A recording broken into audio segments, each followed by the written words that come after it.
On August 21st, 1944, Sergeant Roy Buckner watched his twin brother Ray fall on the island of Guam.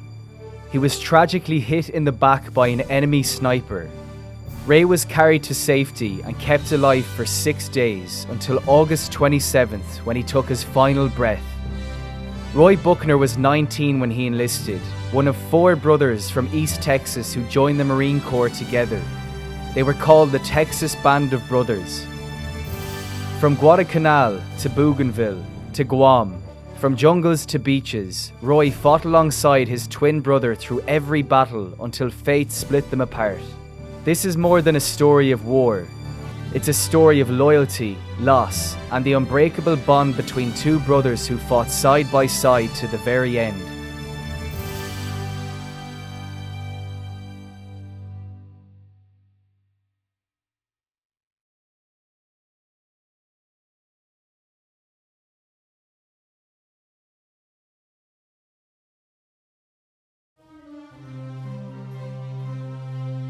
Roy Buckner and his twin brother Ray grew up in East Texas, 2 inseparable boys with the same grin, the same stride, and the same unshakable bond. One day my twin brother called me and said, "Me and my buddy down here, we're going to join the Marine Corps." I asked, "You sure that's what you want to do?" He said, "Yeah, we're going to Dallas tomorrow to sign up." So I said, "Well, count me in, I'll be there."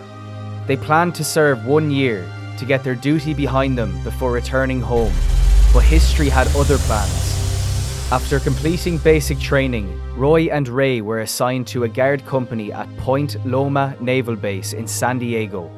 Life was calm, routine watches, drills, and maintenance, until December 7th, 1941, when the Japanese attacked Pearl Harbor. Everything changed. The peaceful rhythm of guard duty was replaced by the urgency of war. Within days, the Buckner twins were reassigned to Camp Pendleton, California, as the Marine Corps rapidly expanded its combat divisions. And they weren't alone for long. Inspired by their brother's service, the 2 older brothers of the twins enlisted as well. 4 brothers, all Marines, answering the same call. They wanted to follow us, the 4 of us, all Marines. The press called them the Texas Band of Brothers. While all 4 were Marines, only the twins would serve side by side. Roy and Ray trained together at Camp Pendleton before shipping out to New Zealand for jungle warfare instruction. It was there where their real preparation began, not just for combat, but for the endurance and the sacrifice the Pacific would demand.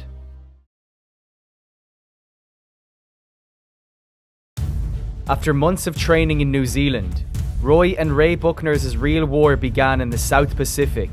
Their first stop was Guadalcanal, a small jungle-covered island in the Solomon Chain just north of Australia. It was August 1942. The US Marines had just been ordered to seize the island from Japanese control, the first major American offensive of the Pacific War, and the start of a brutal island campaign that would define a generation. For the Buckner twins, it was their first taste of combat, and of what they had truly signed up for. Guadalcanal was a nightmare of mud, disease, and exhaustion. Dysentery, malaria, and jungle rot claimed almost as many Marines as the fighting itself.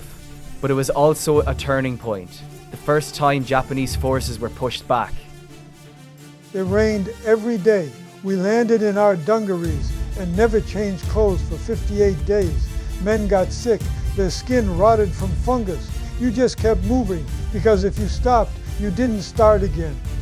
The Buckners endured, and when the battle finally ended, they were sent north to another island in the Solomons, Bougainville. The rain never stopped there either. The ground turned to swamp, the air thick with insects and decay. Their unit dug in atop Hill 1000, a small rise surrounded by dense underbrush. There, the Marines built foxholes connected by narrow trenches, their only protection from the endless shelling. During one barrage, a shell hit right behind our foxhole. We scrambled through the connecting trenches, dirt and smoke everywhere. When it quieted down, I went to check on Heath, one of the Mormon boys from Utah. He was slumped in his foxhole. That's when I realized how quick it could happen, how fast war could take a man apart. That moment stayed with Roy for the rest of his life. The shock, the silence afterward, the realization that survival was often decided by inches. Bougainville hardened the twins. It stripped away whatever innocence they had left. By the time the fighting was over, they were no longer new Marines. They were veterans of the Pacific, tempered by endurance and loss.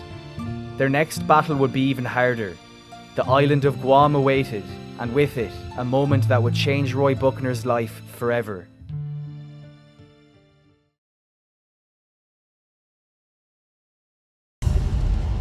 By the summer of 1944, the war in the Pacific was reaching its fiercest point. After Bougainville, Roy and Ray Buckner, now battle-hardened veterans, were assigned to the 3rd Marine Division. Their next mission, the invasion of Guam, a US territory held by Japanese since 1941. It was July 21st. As the first waves of Marines stormed the beaches under heavy fire, Roy and Ray were among them, side by side, leading their platoons into one of the bloodiest battles of the Pacific. The beachhead was chaos. Machine gun fire raked the sand. Mortar shells burst into the palms above them. The Marines pushed forward through smoke and shrapnel, carving out a foothold inch by inch. We ran straight into heavy opposition. The first wave barely made it off the beach. Once we got past the sand, it was hills, thick jungle, and the Japanese waiting for us in the trees. The terrain was unforgiving. Dense jungle broken by steep ridges. The Japanese had fortified every rise, every cave, and every hill. Among them was one the Marines called Hill 460, a small strategic height that would cost countless lives to take. Roy led the 2nd platoon, Ray led the 1st. As they advanced on separate flanks, each could still see each other across the valley. I looked over and saw Ray's platoon moving through a gully. Then I spotted a Japanese soldier coming around the hill, and Ray coming the other way. They were about to meet head on. I yelled to my lieutenant, but it was too far. I couldn't warn him. He watched helplessly as the two figures drew closer, enemy and brother, on a collision course through the brush. Then Ray turned quick as lightning and dropped him. One shot, just like that, and he motioned for his men to keep moving. Moments like that defined the Buckner twins. Calm under fire, protecting their men and each other. But war always finds a way to test even the strongest bond. As the Marines climbed toward the ridge, the Japanese opened fire, grenades and machine guns tearing through the jungle. They waited until we were halfway up the hill, then came over the top firing down on us. I lost men right away. I looked over and saw Ray go down. He crawled behind a rock, hit, but still waving his men forward. When the ridge was finally taken, Roy rushed to find his brother, but the stretcher bearers had already carried him back to the aid station. Ray had been shot through his leg, a bad wound, but not fatal. Within 4 days, he returned to the front, refusing to let anyone else lead his platoon. He came right back, just like nothing had happened. He was tough, he was brave. That's just the kind of Marine he was. The fighting raged for weeks, through caves and ravines, until Guam was declared secure. But for the Buckner twins, the battle wasn't over. A final mission, one last sweep through the jungle, would change everything. By late August 1944, Guam was all but secured. The major fighting was over, but the danger never ended. Pockets of Japanese soldiers still hid in the jungles and caves, desperate, refusing to surrender. Company K, the Buckner twins' unit, was ordered to sweep the area and eliminate resistance. It was supposed to be routine. It wasn't. Ray's platoon was clearing out caves. They'd been assigned to flush out what was left, stragglers hiding in the brush. That's when he got hit again. A Japanese sniper bullet struck Ray in the back, shattering 2 vertebrae. He was carried down to the beach, where the medical tents stood in neat rows beside the sea. The corpsmen worked quickly, cleaning the wound, packing it with sulfa powder, and bandaging it tight. But one look at their faces told Roy the truth. They couldn't save him. The bullet had done too much damage. I knew right then he wasn't going to make it. They couldn't get him off the island. There were too many wounded. I stayed with him. I wasn't leaving him. They placed Ray in a two-man tent near the shoreline. For 6 days, Roy sat beside his brother, refusing to leave his side, talking to him, feeding him, keeping his spirits alive even as the light began to fade. I told him I'm going to get you off this island one way or another. I tried to keep his spirits up, but he was realistic. He said, "They got me twice now. I know I'm not going home this time." The corpsmen did what they could, but there were too many wounded and not enough transport. Ray's injuries were beyond what field medicine could mend. At night, artillery still echoed in the hills. Sometimes stray rounds tore through the tents. When they did, Roy would shield his brother with his own body, lying across him until the danger passed. I told him, "Quiet down, Ray. The next bullet that comes through here is going to be mine. You already took 2. Ray drifted in and out of consciousness, but even then, his thoughts were for his men, making sure they had water and ammunition. His sense of duty never faded. He said, "Make sure the platoon's got enough water. They'll do a good job for you." That was the last time he spoke about the war. On August 27, 1944, Sergeant Ray Buckner, Marine, twin and brother, took his final breath. Roy was there, holding his hand. He just looked over at me and said, "This is Ray Buckner calling. Do you receive me?" I told him, "I receive you loud and clear." He said, "Disregard going to Pearl Harbor." Then he rolled over and was gone. They buried Ray on the beach at Guam, the same sand where the twins had come ashore just weeks before, side by side. After the war, Ray's body was brought home, reinterred in American soil, alongside thousands of Marines who never made it back alive. For Roy, the war did not end that day, but the world would never be the same.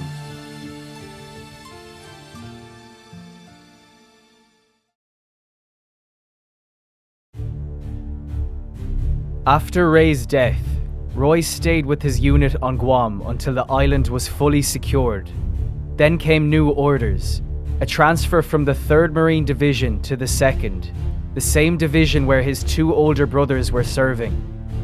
When he reached Saipan, the 3 surviving Buckners were finally reunited. For a brief moment, war took a back seat to brotherhood. There's a picture of the 3 of us standing at the end of the runway, just up the strip from where we were. That's where the Enola Gay took off to drop the atomic bomb on Hiroshima. He had missed the chance to go home, but perhaps fate was watching over him.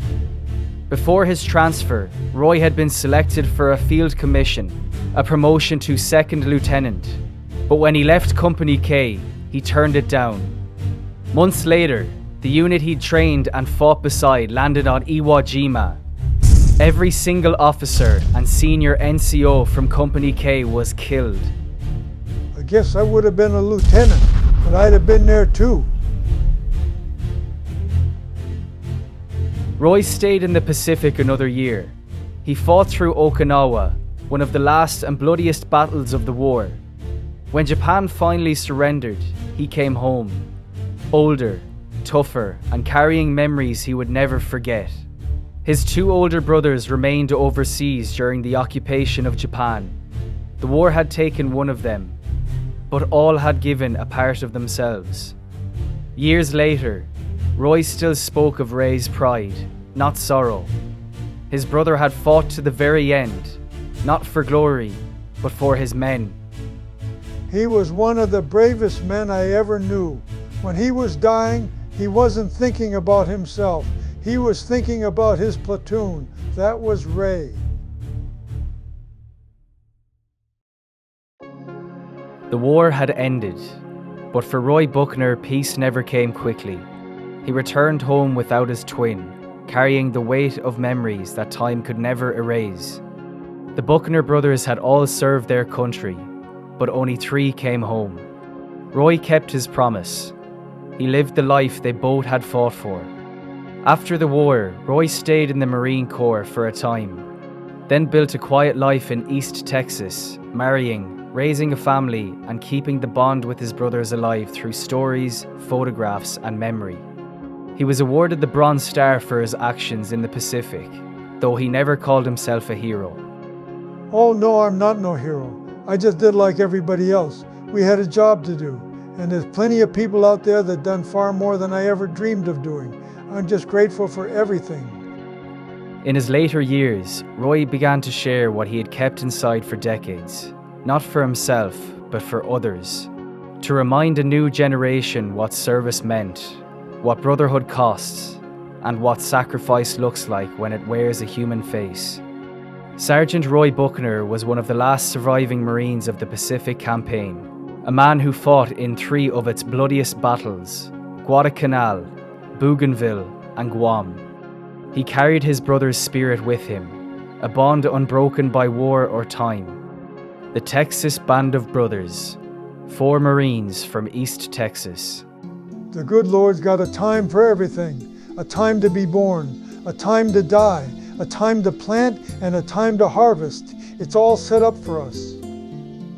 2 brothers, born together, fought together, and bound forever by blood and duty. For the Buckners, courage was more than service. It was love, loyalty, and the strength to carry on when the world was on fire.